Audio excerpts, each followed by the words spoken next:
Bonjour, c'est Philippe Giraud pour un tutoriel sur le JavaScript avec un sujet aujourd'hui, la gestion du temps, la prise en compte du temps. Alors ça va passer par deux sujets.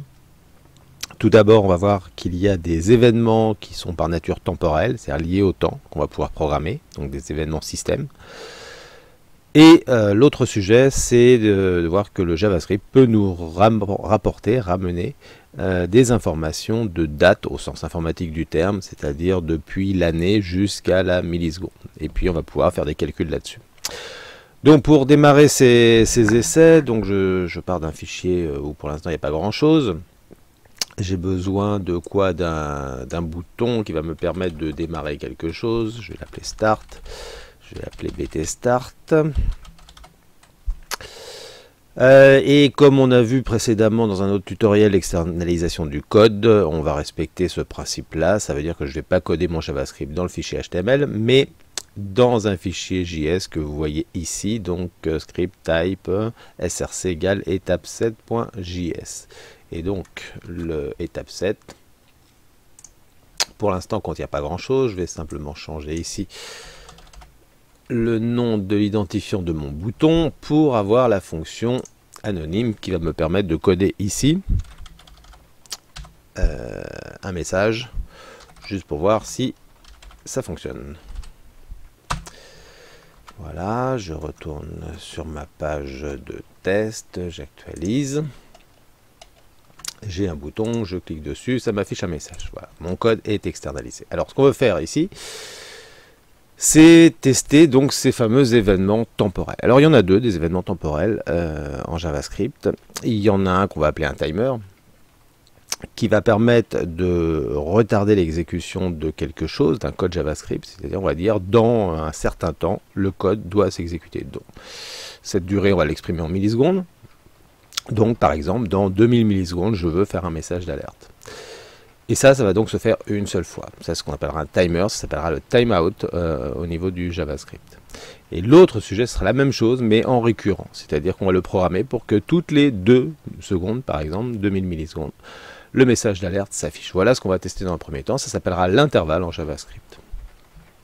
Alors ici, donc on ne va pas faire un message d'alerte. On va programmer un timer pour qu'il se déclenche au bout d'un certain temps. Alors l'instruction s'appelle setTimeout et elle contient deux paramètres. Ce que j'ai fait, voilà, pardon, voilà, setTimeout. Cette fonction setTimeout, elle a deux paramètres. Donc un premier qui va être une chaîne de caractères, on va voir ce qu'on met dedans, et un deuxième paramètre qui est la durée à laquelle de laquelle je veux retarder mon action. Alors ici par exemple, si on va mettre 3000, donc 3000 millisecondes égale 3 secondes, et ben par exemple, j'aurais pu garder mon alerte. Ça aurait été plus intelligent. On va refaire une alerte. Alors attention aux guillemets, on a des guillemets dans des guillemets. Je remets mon message alerte. CTRL S, j'actualise. Je clique sur le start. 1, 2, 3. Le message d'alerte s'affiche. Je le valide et il ne va plus rien se passer pour la suite. Donc ça, c'est la première chose. Le deuxième principe, alors ce que je vais faire, c'est que je vais peut-être renommer un peu mes boutons pour que ça soit plus clair. On va dire ici qu'on a démarré un timer, donc ça sera le premier bouton. On va mettre un deuxième bouton. Bon, faites pas trop attention à la mise en forme du HTML. C'est pas le sujet du jour. On fait simplement pour que ça s'affiche proprement. On va démarrer ici. Donc la même chose, mais ce fameux intervalle. Donc on va mettre BT Start 2, un deuxième bouton. Et je vais donc dupliquer ce code pour externaliser le code de l'événement clic du bouton Start 2. Et là, je ne vais pas faire un timeout.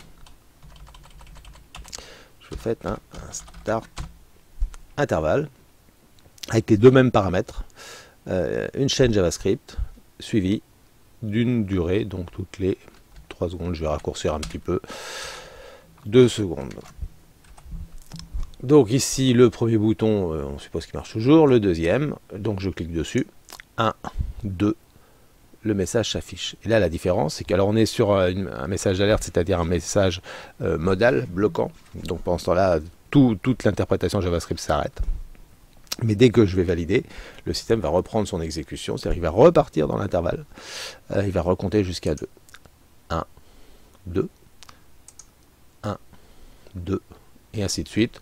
Et l'intervalle va se prolonger autant que la page sera chargée. Donc, deux façons de déclencher des timers, soit une fois avec le timeout, soit de façon récurrente avec l'intervalle. Après, on peut souhaiter vouloir arrêter soit un timer, soit un intervalle, c'est-à-dire vouloir désactiver le mécanisme, donc sur un timer, avant qu'il arrive à son terme, sur un intervalle, qu'il arrête la récurrence. Donc on va ici mettre un bouton Stop Timer. Et ici,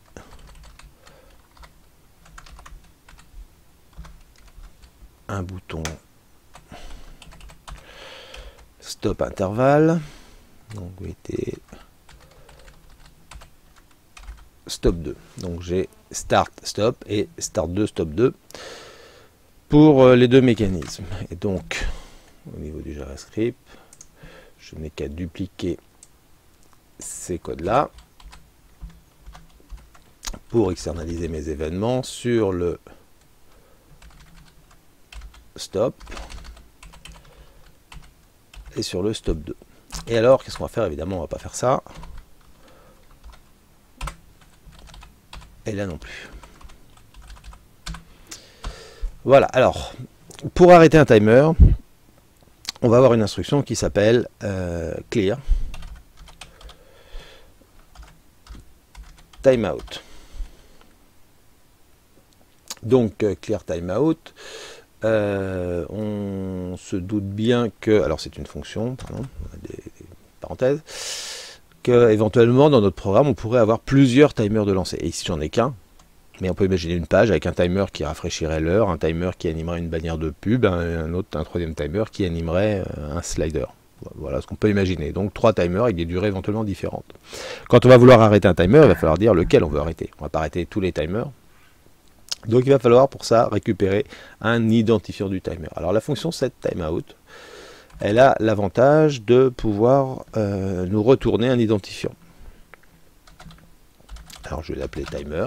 Je vais créer une variable globale, puisque j'ai besoin de m'en servir dans une autre fonction, que j'appelle timer et qui va récupérer cet identifiant de timer.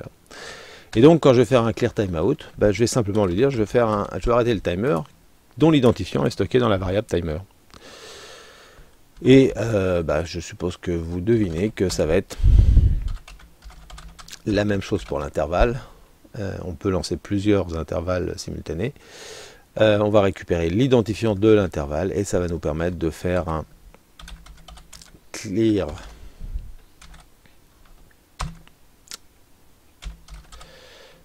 intervalle de intervalle. Voilà. Et du coup, normalement, je dois pouvoir interrompre mes processus de comptage. Alors, j'actualise ma page.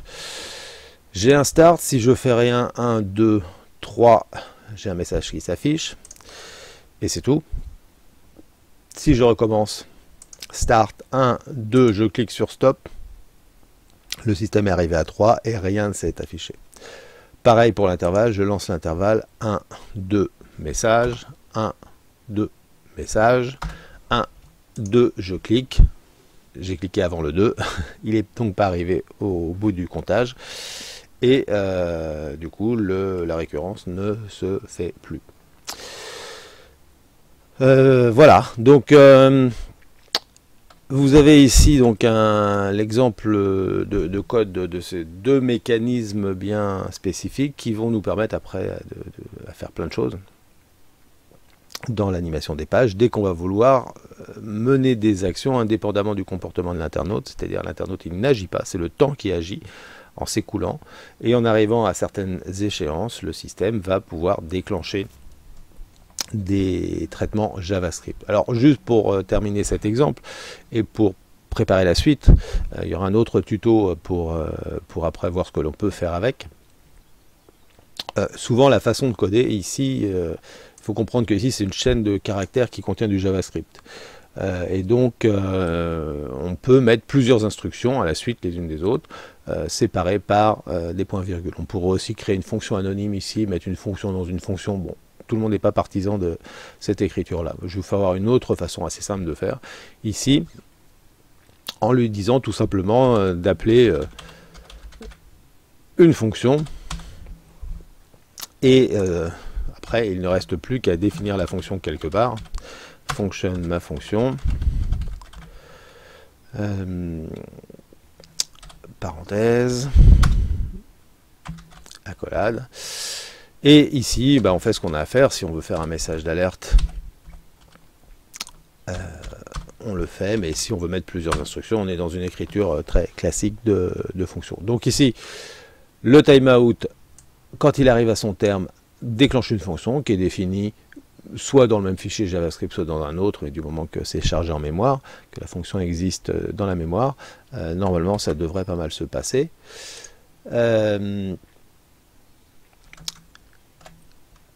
Si je recharge ma page, mince, j'ai cliqué sur ce qu'il fallait pour aller sur le site de Sublime Text, c'est pas ce que je voulais faire. Voilà, donc Start Timer. Ici, 1, 2, 3. Le système appelle maintenant la fonction. On voit que le message a changé, hein, donc on voit qu'on n'est plus dans l'ancien mécanisme. Et ça se déroule absolument de la même façon. Donc c'est une écriture qu'on retrouvera assez fréquemment, soit sous cette forme, soit dans le principe de l'écriture d'une fonction anonyme à l'intérieur du setTimeout. Le premier paramètre est un traitement, donc peut se déclarer sous la forme un peu comme cette écriture-là, avec une fonction à l'intérieur donc de la fonction de mon événement. Voilà, je m'arrête pour le moment dans ce tutoriel. Un deuxième fera suite pour appliquer ça sur l'utilisation des fonctions de date et heure et voir justement comment on peut conjuguer timer et information de date pour par exemple aller lire l'heure et rafraîchir l'heure ou rafraîchir une information qui change dans le temps. Voilà, à plus tard, au revoir.